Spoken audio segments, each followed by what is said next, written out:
తాను కులపెద్దగా ఫీల్ అయ్యే కాపునేత మాజీ హోంమంత్రి చేగొండి హరిరామ జోగయ్య కొడుకు సూర్యప్రకాష్ వైసీపీ కండువ కప్పుకున్నారు. జనసేనకు అప్రకటిత సలహాదారుడిగా వ్యవహరిస్తూ వచ్చిన చేగొండి ఫ్యామిలీ సడన్ గా జగన్ పంచన చేరటంపై జనసైనికులు భగ్గుమంటున్నారు. నిన్న మొన్నటి వరకు జోగయ్య జనసేనకి ఇచ్చిన సలహాలు సూచనలు అన్నీ ఇన్ని కాదు, పవన్కి తానే గాడ్ ఫాదర్ని అన్నట్లు లేఖలు రాస్తూ వచ్చారాయన. ఒక దశలో ఆయన ఇస్తున్న సలహాలు సూచనలు పార్టీ లైన్ దాటడంతో వైసీపీ కోవటన్న అనుమానాలు వ్యక్తమయ్యాయి.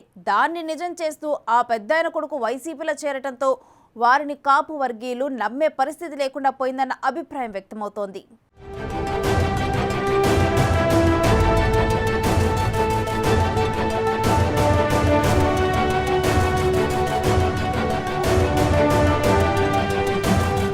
కాపు సంక్షేమ సేన అధ్యక్షులు మాజీ హోంమంత్రి చేగొండి హరిరామ జోగయ్య కుమారుడు Janasena PSC member Chegondi Suryaprakash YCP తీర్థం పుచ్చుకున్నారు. తాడేపల్లిలో సీఎం వైఎస్ జగన్ను కలిసి వైసీపీ పార్టీలో చేరారు. ఇంతకాలం జనసేనలో కీలకంగా వ్యవహరిస్తూ వచ్చిన ఆయన వైసీపీలో చేరటంపై జన సైనికులు ఆగ్రహం వ్యక్తం చేస్తున్నారు. కాపు సంక్షేమ సేన రాష్ట్ర అధ్యక్షుడు హరిరామ జోగయ్య కుమారుడిగా నీతులు చెప్పి ఇప్పుడు తన అసలు నిజ స్వరూపాన్ని బయటపెట్టారని మండిపడుతున్నారు.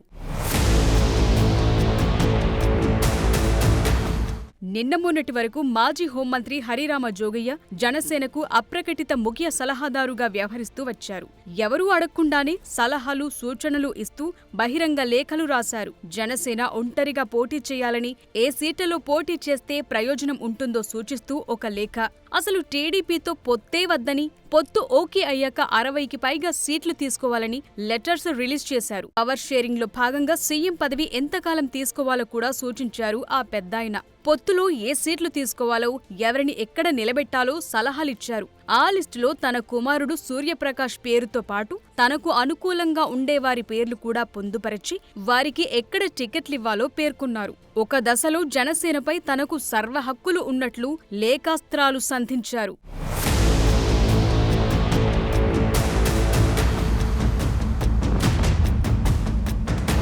మొదట్లో పెద్దాయన సూచించిన కొన్ని అంశాలను పరిగణలోకి తీసుకున్నట్లు కనిపించారు పవన్ కళ్యాణ్.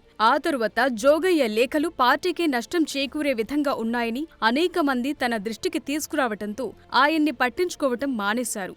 ముఖ్యంగా తాడేపల్లిగూడెం జెండా సభకు ముందు రోజు జోగయ్య లేఖ రాస్తూ బడుగు బలహీన వర్గాలకు జనసేన అండగా ఉంటుందని అనుకుంటే గాడి తప్పిందని, అది సభలు సవరించుకోకపోతే 29న తాను కార్యాచరణ ప్రకటిస్తా అని రాసిన లేఖ కలకలం రేపింది. దాన్ని దృష్టిలో పెట్టుకుని తాడేపల్లిగూడెం సభలో పవన్ కళ్యాణ్ తన ప్రసంగంలో కీలక వ్యాఖ్యలు చేశారు. తనకు ఎవరూ కూడా పార్టీ విధానాలపై సూచనలు చేయొద్దని, సలహాలు ఇవ్వొద్దని, తనతో కలిసి యుద్ధంలో నడిచి ప్రయాణం చేసేవారుంటే ముందుకు రావాలని, సీట్ల విషయంలో గెలుపు విషయంలో ఏం చేయాలో తన వ్యూహం తనకుందని పవన్ సభాముఖంగా ఫైర్ అయ్యారు. జనసేన పార్టీకి గాని సలహాలు సూచనలు అవసరం లేదు. సలహాలు సూచనలు ఇచ్చేవాళ్ళు అక్కర్లేదు. యుద్ధం చేసేవాళ్ళు కావాలి. కొత్త రక్తంతో, కుత్తలాడే రక్తంతో, గుండెలు చరించుకునే యువ రక్తం కావాలి.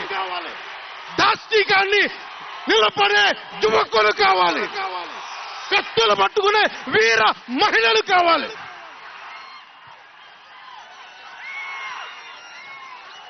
అంతేగాని నాకు సలహాలు ఇచ్చేవాళ్ళు, మీకు తెలుసా జగన్ ఎలాంటి వాడో?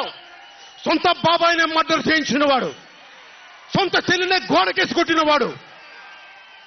మీరు చెప్తారు నాకు సలహాలు సూచనలు. ఎవరితో యుద్ధం చేస్తున్నానో నాకు తెలుసు. జగన్ లాంటి దాష్టీకుడు, దుర్మార్గుడు యుద్ధం చేస్తేనే తగ్గుతాడు. యుద్ధంతో కూలగొడితేనే కింద కూర్చుంటాడు.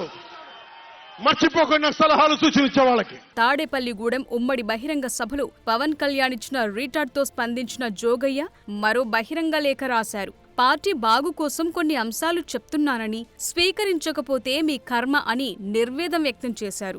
దాంతో ఆయన ఇక సైలెంట్ అవుతారని అందరూ భావించారు.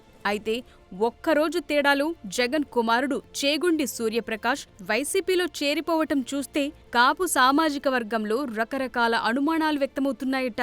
చేగొండి ఫ్యామిలీ వైసీపీ కోవర్టులుగా వ్యవహరించిందని, ఆ కోవర్ట్ ఆపరేషన్ ని పవన్ ముందుగానే పసిగట్టి జెండా సభలో వార్నింగ్ ఇచ్చారని చెప్పుకుంటున్నారు. ఇంతకాలం పుత్ర వాత్సల్యంతో తన కుమారుడు సూర్యప్రకాష్ అసెంబ్లీ ఎంట్రీ కోసం హరిరామ జోగయ్య తపన పడ్డారని, సూర్యప్రకాష్ వైసీపీలో చేరటంతో అది అందరికీ అర్థమైందని జన సైనికులు అభిప్రాయపడుతున్నారు. తనను కోవర్టుగా ఒక వర్గం మీడియా ప్రచారం చేస్తోందని, పవన్ను సీఎంగా చూడాలన్నదే తన లక్ష్యమని, అప్పటి వరకు తన పోరాటం ఆగదని హరిరామ జోగయ్య చాలాసార్లు ప్రకటించారు. అలాంటాయన ఇప్పుడు సడన్ గా యూటర్న్ తీసుకోవటంతో ఆ కుటుంబాన్ని కాపు సామాజిక వర్గం నమ్మే పరిస్థితి లేకుండా పోయిందంటున్నారు రాజకీయ విశ్లేషకులు. మరి చూడాలి వైసీపీలో సూర్యప్రకాష్ కి ఏమాత్రం ప్రాధాన్యత దక్కుతుందో.